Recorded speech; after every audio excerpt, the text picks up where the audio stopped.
Nabi bahawa barang siapa yang berjalan menuju ke masjid, maka baginya pahala seperti dia sedang salat. Maka sebab itu dalam mazhab Imam Ahmad, kita tak perlu memasukkan niat dalam takbiratul ihram. Dalam mazhab Imam Ahmad kan. Kalau dalam mazhab Syafi'i, bila kita nak berangkat takbiratul ihram. Takbiratul ihram ni maknanya takbir yang mengharamkan perbuatan di luar solat. Takbiratul ihram. Takbiratul ihram ni rukun, wajib dalam solat, wajib.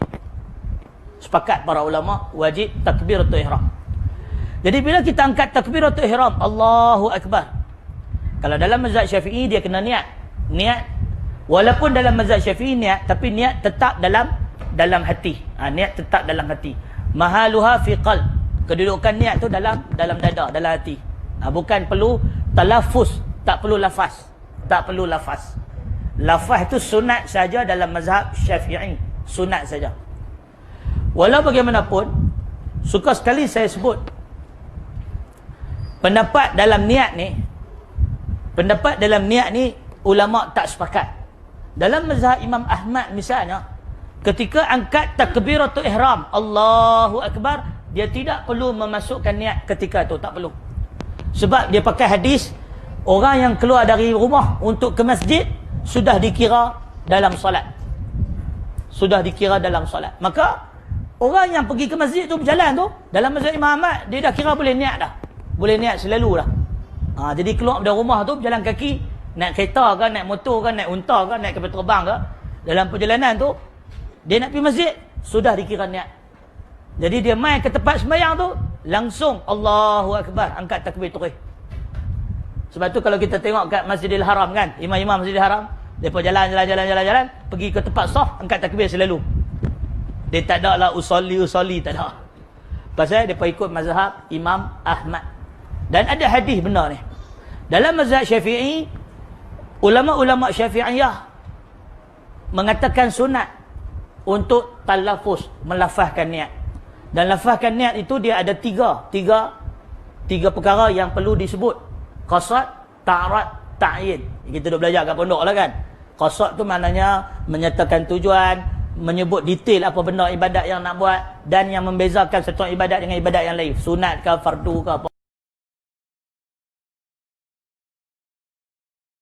Ulama Syafi'iyah sepakat bahawa yang wajib niat dalam hati. Mulut tu sunat Jadi kalau usolli tu tak sebut pun tak apa. Tak sebut pun tak apa. Sunat saja. Yang penting adalah hati tu. Adalah hati tu. Jadi bila angkat takbir Allahu Akbar, niat dalam hati, aku sembahyang zuhur, asar kerana Allah SWT, 4 rakaat, 3 rakaat, ikut apa yang kita sembahyang, makmum atau imam, lillahi ta'ala, dah cukup. Dalam hati. Dalam hati. Baik, tuan-tuan dan perempuan yang dikasihi sekalian, bagaimana kalau seseorang itu dia ada was-was? Yang ni ulama sepakat. Kalau satu orang ni dia ada penyakit, dia ada was-was, maka bagi dia rusah. Rusah dalam arti kata dia boleh intaqal al-mazhab, dia boleh berpindah mazhab. Yalah, kita kan mazhab Syafi'i. Syafi'i terang tantang. Pasal apa terang tantang? Pasal kalau kita tak ikut mazhab Syafi'i, orang tuduh macam-macam. So kena ikutlah mazhab Syafi'i. Pasal apa kena ikut mazhab Syafi'i? Sebab sultan dan mufti kita mazhab Syafi'i. Kita ikut ulil amri, tak ada masalah. Mazhab Syafi'i pun baguslah, mazhab yang ahli sunnah, ikutlah. Fas'alu ahli zikri in kuntum la ta'lamun. Rujuk pada orang yang tahu kalau kita tak tahu. Jadi ulama mujtahid lebih tahu tentang hukum hakam dari kita. Kita follow mereka, tak ada masalah. Cuma jangan taklid buta. Ikut dengan ilmu. 2, ikut mereka dengan kaedah. Maknanya sekiranya seseorang itu dia ada penyakit was-was. Bila dia ada penyakit was-was, maknanya dia tak sihat. Bila dia tak sihat, dia tak normal, maka bagi dia ada rukhsah. Sebab kaedah dalam Islam, itu kata nak ikut siapa-siapa pun kena ada kaedah. Kaedah dalam Islam, apabila ada masyaqqah, ada kesusahan, maka padanya ada rukhsah, keringanan. Jadi orang yang kena penyakit was-was ni misalnya, saya 2-3 hari ni duk seronok cakap pasal was-was, bukan apa, baru masuk Saabah. Kan? Bila kita duk cakap pasal was-was, kalau dia pakai mazhab Syafi'i misalnya, sentuh bini batal wuduk, tuan-tuan bayang berapa kali nak ambil wuduk? Takkan naya tuan-tuan. Kan? Dia mazhab Syafi'i.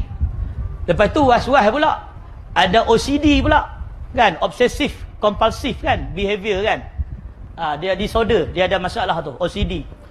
Jadi sentuh isteri batal wuduk, nak kena ambil wuduk, sekali ambil wuduk sejam, keluar ambil ayak, sentuh lagi batal wuduk lagi, masuk bil ayak ambil wuduk lagi, naya, habis waktu tak semayang kan. So untuk orang yang macam ni, ulama sepakat dia boleh pakai mazhab yang lain yang lebih sesuai untuk situasi dia. Kalau tanya mufti semua negeri pun mereka kata benda yang sama, sebab dia tak sihat, dia sakit. Maka untuk orang yang macam ni, dia boleh pakai mazhab Imam Abu Hanifah. Dia pakai mazhab Imam Abu Hanifah, di mana menyentuh perempuan tidak membatalkan wuduk. Menyentuh perempuan tidak membatalkan wuduk walaupun dengan sengaja. Dalam mazhab Hanafi tak batal wuduk. Bolehkah dia pakai mazhab Abu Hanifah? Boleh. Para ulama melarang pindah randah mazhab yang melibatkan tatabu' ar-ruqas. Tatabu' ar-ruqas ni maknanya duk cari-cari pendapat hak mudah supaya ikut nafsu. Hak tu tak boleh. Yang tu dilarang. Angkat takbir ikut Syafi'i. Semayang tak baca Al-Fatihah ikut Hanafi. Kan? Lepas tu Tomak ninah ikut Hanafi. Tak baca tahiyat ikut Hanafi. Tak boleh yang tu. Dia tukar-tukar tak boleh lah. Itu dipanggil tatabu' ar-ruqas. Hukum dia haram. Sepakat para ulama, tatabu' ar-ruqas ni maknanya duk cari-cari keringanan. Duk cari-cari mana yang senang, mana hak senang, mana hak senang, ikut. Itu tak boleh. Jelas tak? Tak kira lah mazhab mana pun. Tak boleh. Yang dibenarkan, apabila ada kaedah dalam fiqh, kita dibenarkan memilih pendapat yang lain kerana keadaan kita tak sesuai mengamalkan mazhab yang kita pegang disebabkan memudaratkan kita. Contoh, kita yang beramal dengan mazhab Syafi'i, bila datang persoalan sentuh isteri batal wudu, kita ada masalah was-was, ambil mazhab Hanafi. Satu. Kedua, kita ada masalah dalam solat misalnya. Ada masalah dalam solat, kita baca Al-Fatihah, duk teringat, aku baca Al-Fatihah lengkap tak lengkap, cukup 7 ke tak cukup 7 kalimat. Sudah 7 ayat ke tak 7 ayat, siap kira Alhamdulillahirrabbilalamin 1, Ar-Rahmanir-Rahim 2. Ada tuan-tuan, saya duk nampak dia duk keluar tangan ni, 1, 2, 3, 4, 5, 6, 7. 7 betul. Kalau dah sampai macam tu, dia boleh ambil pendapat mazhab Hanafi yang mengatakan sunat baca Al-Fatihah. Makmum tak payah baca Al-Fatihah, ikut bacaan imam sunat saja. Dia boleh ambil pendapat tu. Sebab dia tak normal. Dalam Islam, bila ada orang tu sakit, maka pada dia diberi kemudahan dan keringanan. Bolehlah. Kita hak sihat tak boleh. Sebab dalam hadis, Nabi SAW bersabda, la salatan liman lam yakra'u bi fatihati kitab. Tidak ada solat melainkan bagi orang yang membaca Al-Fatihah umul kitab. Baca Al-Fatihah wajib dalam solat, walaupun bagi makmum. Tetapi kalau orang yang tersakit, dia boleh ambil pendapat Hanafi. Jelas tak sekat? Macam itulah, benda-benda macam tu dalam Islam ada keringanan, bukan tak ada. Sebab tu kita di Malaysia pakai mazhab Hanafi dalam bab membayar zakat fitrah. Kan, kita bayar zakat fitrah, kita tak pakai beras, kita pakai duit. Sedangkan dalam mazhab Syafi'i tak sah pakai duit, wajib pakai beras. Tapi tak ikut mazhab Syafi'i. Sebab apa? Sebab maslahat. Kalau kena pakai beras juga naya tuan-tuan. Pejabat zakat kena tukar jadi pejabat bernah. Kan? Pejabat zakat kena tukar jadi pejabat padi, penuh beras. Jadi sebab tu umat Islam dibenarkan memilih pendapat yang menepati kaedah yang sesuai dengan apa yang dibenarkan oleh syarak. Itu cerita dia. Bukanlah bermakna kalau kita ni Ikut mazhab Syafi'i tak boleh, tukar mazhab lain boleh, tetapi jangan ikut hawa nafsu. Yang dipanggil tatabbu' ar-ruqas. Kira nak ambil hak mana ringan, itu tak boleh lah. Sebab ditegah oleh para ulama kerana ia menyalahi hukum hakam syarak yang diturunkan oleh Allah Subhanahu wa taala. Setakat ni jelas. Baik, jelas Jadi sahabat-sahabat yang dikasihi sekalian, dalam hadis ni ada